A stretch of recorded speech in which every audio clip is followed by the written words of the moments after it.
This is Rudy Chavarria for College Web Mentor, a College Web media production. Be sure to subscribe and share our interviews for all the good in the college community. The interview you are about to hear was recorded on Wednesday, May 4th, just a few days before Angry Birds the movie was released worldwide. As I sat with directors Clay and Fergal in the historical Thalberg building on the Sony Studios lot, we were able to discuss not only the making of Angry Birds the movie, but also they were more than humble enough in sharing their true passion about filmmaking in general, and of course, offer up mentoring advice for college students. I hope you enjoy this interview as much as I did. Cheers. So first of all, brilliant film. Thanks, Rudy. And I remember when Tell us again. Huh? Yeah, when I met you guys 6 weeks ago, I had told you that I was one of the guys that refused to play the game. So when the movie came out and I saw it, I was like, oh, this is brilliant. It's good to know that, like, for someone that doesn't play the game, you can still relate to the movie.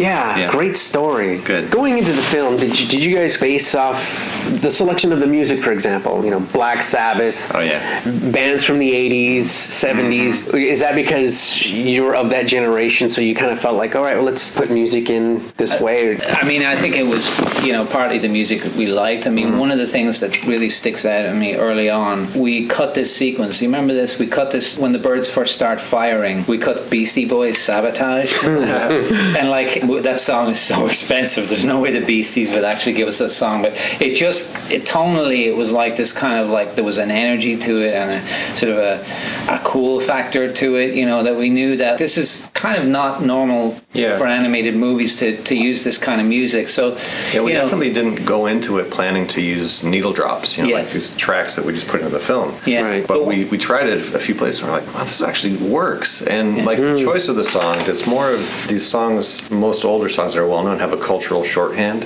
Right. And it's just like a storytelling tool. You pick the right song, people get this certain feeling. And it's you might call it cheating, but it works, Yeah. And so a lot of the song choices were just based on this is the right feeling for this moment. So Black Sabbath was like a great one. The lyrics are great. Yeah. And the song is great and the energy, and my wife is a former rocker. And I can't wait for her to see it. As soon as you hear the opening chords of Black Sabbath, you're like, oh, it totally sets the mood. Yeah. And then you see Red and it just flows. So I'd asked you earlier, did you go into the project knowing what you don't want as opposed to knowing what you do want? Mm-hmm. Was it that type of feel? I think so, yeah. I mean, not making a movie just for kids, that was a big thing for us. Mm-hmm. Everyone wants to like the movies they make, and you want to go see them, and now it's like, I should tattoo it on my arm. It's like, you must love the movie you make, because you have to see it hundreds of times. Sometimes I feel guilty a little bit, because we sit here and watch the movie, and we still laugh. We're giggling and elbowing each other at the jokes, and it's got to relate to us. I definitely didn't want any river dance jokes in it. Or any cultural, you see a lot of animated movies and they pick something that's it's just kind of a throwaway sort of anachronistic, gag or something. And it's like kind of winking at the audience. I didn't want that, I wanted the movie to have and the characters to have a believability and an integrity about them. There's a few little things that are sort of winks at the audience, but they're layered and they have a cleverness to them, that partly came from John Vitti and partly came from just our own sensitivity to those kind of things. Mm-hmm. Yeah. So, obvious ones like a character doing the river dance is no. Right. Definitely that kind of we wanted a sophistication. Yeah, there's kind of like low-hanging fruit that's easy to do. I'm pretty proud that there's not a fart joke in the movie. Yeah. I mean, there is a wisdom joke, but in approaching that, we said, okay, let's do the best version of that kind of joke. That was always the approach of okay, we can't just do it the easy way. Let's make it our version of it. So it was always trying to put that twist and the spin. And it was always looking at it and kind of trying to twist it. So if you are going to do a fart joke, you're going to make it the best fart joke ever done. Or we whoopee cushion. Yeah. But we chose not to. Right. Mm-hmm. Which was nice, and that was the thing where it's no one was forcing us to put stupid stuff in the movie. It was stuff that we thought was funny. Right. And unfortunately, there's a lot of other funny stuff. The stuff beat it out, but there's a lot of jokes that we just laughed many hours on. Totally filling out the movie. Was there an underlining theme like be positive. Yeah. I mean, the Aristotle quote. There's the Aristotle quote, which I kind of went into my first pitch with. I can't remember the exact quote, but it's something like, it's okay to be angry sometimes, as long as you're angry in the right way, for the right reason, and at the right time. And then anger can be a really positive force, and Aristotle said that. And basically what he was saying was, anger is a very natural part of the human psyche. It's often like demonized. A lot of really important things in history wouldn't have happened without Martin Luther King, the civil rights movement. That was taking something that was very wrong and channeling positive anger to make a change. There's a lot of, not I'm trying to be political or anything but like any sort of problem that humans have had, it's generally started with, damn it, how can I fix this? And then you create something. So I think that's sort of an idea that naturally comes through, and we were definitely very sensitive about taking anger and making it appealing. In other words, anger can be very funny to watch. You don't want to be the victim of it, but you understand it, and if you make it relatable, it's a great well of comedy. And we also didn't set out to make a message movie. Right. Those can be really pandering and saccharine and just boring. Smell them a mile away. And this was more about a story and a comedy and a kind of a journey that these characters go on. And there's something that goes with it, but that wasn't the focus. But was that a big challenge though, just because the name is Angry Birds and everybody uses it nowadays in life, just don't be such an angry bird? I think we kind of ignored all that chatter and noise. We just focused on the characters and sort of on the situations, the funny situations that the characters would find themselves in. One of the key scenes that unlocked the comedic nature of comedy was that opening scene where Red, you see him go through his daily life and he smacks the guy who sneezes, or he smacks his doctor, like he kicks the little bluebird into the ocean, and that sort of scene cracked open the comedic, like people were laughing every time they saw that, and we were like, maybe we can push this a little bit further, and because the situations are relatable. It's a very natural emotion, so. And from the outside, someone might look at the movie and say, well, the birds don't seem angry at the beginning, and that's kind of the point of storytelling. Characters change and evolve and grow and learn something over the course of time, so you have to have them somewhere, so they have somewhere else to go. If everyone just starts off angry, it's like the movie's done. So that was kind of the fun of like figuring out, like, okay, where do we start? Where does it change? And where do we go? And how does that somehow be okay in this world? Red starts off as the only angry bird. He's like a black spot on this paradise island of happiness.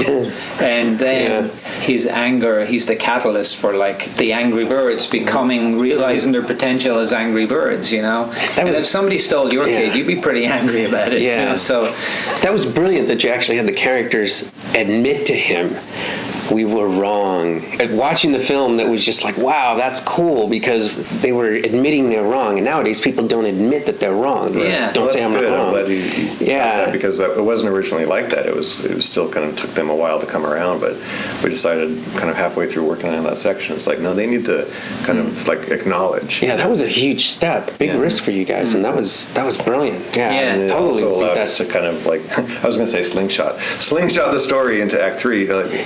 Just like, okay, now the movie changes. Now we're going to the next phase. And that's something that, speaking of Act 3, was always something in our minds. Like, it can't just be comedy for 40 minutes and then action movie for 20 minutes. You know what I mean? So we wanted to continue the comedy all the way through the movie. So, when they're flying in the slingshot, you're still laughing. There's jokes and it's still entertaining, but it's a continuation and a growth of the same story. Yeah, the action was always wrapped around a comedic idea, but it still had to be fun to watch, and it still had to fulfill and even exceed the audience's expectation for what they thought slinging a bird into a city full of pigs would be like, so we really wanted to like plus that concept as much as possible. We were so excited to get to that part of the movie.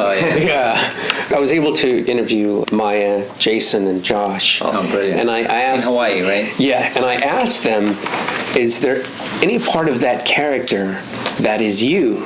And all three of them said yes. And Josh said he took a lot of it from a childhood friend from junior high school that he knew that was talking like that all the time. So he said for him it was easy. And same with, I asked Maya, and Maya said, oh yeah, I'm totally that way. So I ask both of you, when in viewing the characters, is there or part of you in each one of those characters? And if so, tell me about that. I think for me, I mean, that's a different question to ask me. What character do you love the most? There's facets of each character, for sure, in each of us, you know, and we drew from that because, again, it's like the relatability thing where you want to make the audience relate to the situation of getting angry and feeling that. And Red is the guy who says and does the things. It's wish fulfillment for me. He says and does the things that we wish we could do sometimes, but we can't. And I think that's why the audience likes him so much. He's the one who the audience has often said to us he's the most likable character in the movie, which is weird because he's the angriest. You know, so that makes us happy because it feels like we succeeded in sort of making that. But you know, how about you? Bomb. I don't know. He's just this gentle giant who's got these feelings on the inside, doesn't know really how to express himself. But it's kind of like me, I guess. Yeah. Your wife would say that too. Yeah, probably. We'll see. I mean, it's funny because she always picks out when I animate. She's like, "Oh, that's totally you," and I'm really curious to see how much of me she sees in this movie because both of us had such a huge hand in this, and this is kind of the most personal thing that we've ever worked on. That's awesome. Pretty exciting. But it's really hard to pin it down to one character because I love traits. Like you were saying, the judge. Oh, yeah. You find that I'm like the judge. He's like the judge. But I love other. Like I love Mighty Eagles. Like there's just certain things that he does where he puts on airs and graces and then he falls over and bangs his head, or that's really relatable. Yeah, that's like all of our future. Rudy, this is the last question. Great. Advice to college students that are studying right now. Studying film. What advice would you give to a college student who wants to get into the business? I think a huge part of what we do is communicate. And I mentioned shorthand of like the way a song can make you feel a certain way. Vast experience and knowledge of watching movies is critical. Fergal and I, we didn't know each other before this film, but we had an encyclopedia of Blazing reference. Saddles, The Pink Panther, Mel Brooks, and we know everything that quoting the films too. We know exactly what the other guy's talking about. Or we'd say that look that Eddie Murphy gives the camera in Trading Places. And it's Chuck does that. Oh yeah. Chuck actually looks at camera, and we purposely broke the fourth wall. Yeah. And when he says in a bacon, lettuce, and tomato thing, just turns and looks at the camera. Exactly. Yeah. Exactly. And so orange juice is made from oranges. Yeah. He just looks at the camera. Yeah. So I didn't plan it, but I spent years, starting my career just devouring film and reading scripts, and it's that kind of homework basically that you need to get into this business to communicate on a filmic level with creators, whether you're a director or a art director or a voice actor or whatever it is. It's like having that common language is super critical. Like a rabbit fascination. Yeah, For me, it's like obsessive. no matter what you do as a creative endeavor, it's very hard, and there's always going to be what I call these guys gatekeepers who tell you that you can't do this or you can't do that. And I would say just ignore it. Just get on with it, and just keep going. You notice that in other people that we meet, they have that sort of thing of like, I'm just going to do this, and it's like the creative determination. The outliers. Yeah. Brilliant. Thanks, Rudy. Thank you, guys. Great to see you again. Yeah, the film is fantastic. It's going to do well. It really, really is. Spread the word. Yeah, seriously.